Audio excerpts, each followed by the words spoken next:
Bienvenue dans le Challenge PNL. En quoi consiste le Challenge PNL ? Eh bien, je vais vous donner à des périodes régulières des challenges, c'est-à-dire des défis à relever durant lesquels vous allez pratiquer certains concepts, certains outils de la PNL de manière à augmenter en puissance, augmenter en expérience par la pratique, car rien ne vaut la pratique en PNL. Je vous garantis que vous allez progresser de manière sérieuse si vous suivez les consignes que je vous donne de challenge en challenge. Allez, on est parti.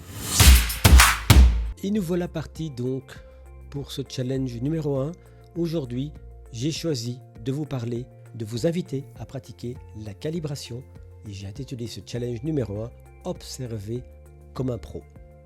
Alors, la calibration, c'est cette qualité qui fait qu'il y a des moments où vous avez l'impression qu'une personne lit dans vos pensées. Eh bien non, ce n'est pas de la magie, c'est de la calibration. La calibration, c'est l'art d'observer finement les changements d'état chez nos interlocuteurs. La calibration, c'est donc cette observation fine des changements d'état chez une personne. C'est développer votre capacité à reconnaître ces changements de manière fiable. Et c'est enfin l'art de repérer les schémas répétitifs dans les comportements. Prenons un exemple simple. Vous racontez une histoire à un ami et sans qu'il dise un mot, vous remarquez soudain qu'il commence à regarder ailleurs, que sa respiration devient plus rapide, qu'il bouge légèrement sur sa chaise. Ces petits changements vous indiquent peut-être qu'il est pressé, peut-être qu'il en a assez ou qu'il est mal à l'aise. C'est ça la calibration. Alors, en quoi consiste votre mission ? Vous allez appliquer ce challenge dans votre vie familiale, au travail ou dans vos relations sociales. Passons maintenant aux applications concrètes. Comment utiliser la calibration au quotidien ? Bien, par exemple, dans la vie familiale, vous allez apprendre et développer votre compétence à repérer quand votre enfant est réellement fatigué, quand est-ce qu'il devient un peu plus capricieux. Vous allez aussi sentir le bon moment pour aborder un sujet délicat avec votre partenaire. Et enfin, vous pourrez identifier quand un proche a besoin de parler, même si il ou elle ne le dit pas.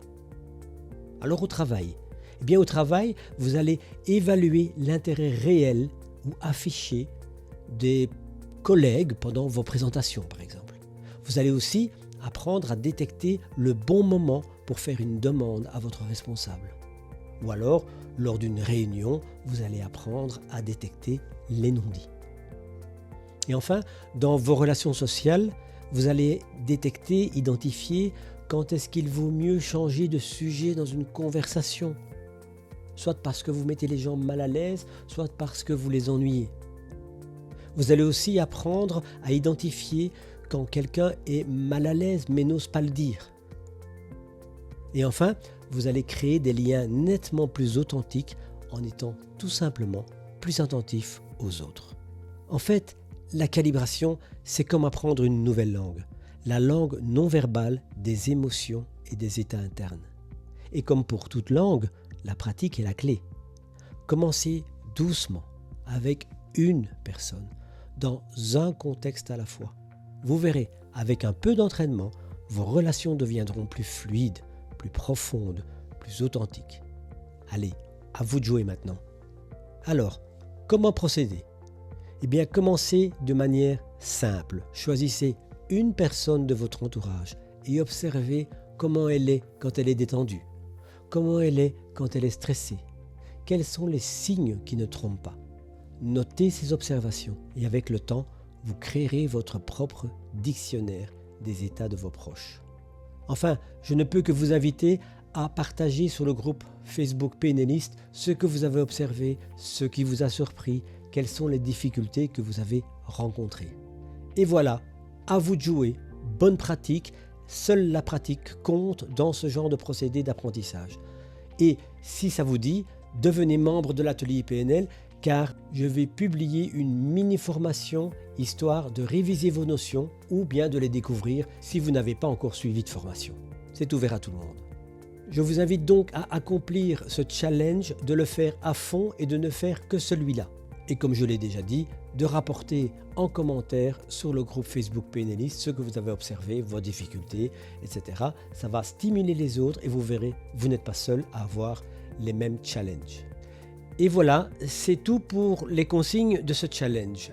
Allez-y, bonne pratique, il n'y a que ça de vrai, c'est la pratique qui nous fait apprendre.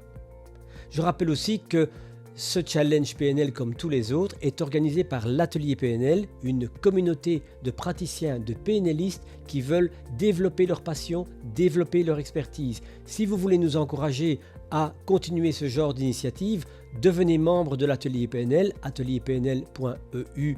Ça, c'est le site sur lequel vous pouvez devenir membre et vous allez appartenir à une communauté où vous allez pouvoir partager, poser des questions, avoir des échanges, avoir du feedback. C'est à vous de jouer. La pratique, il n'y a que ça de vrai. On est parti. À bientôt.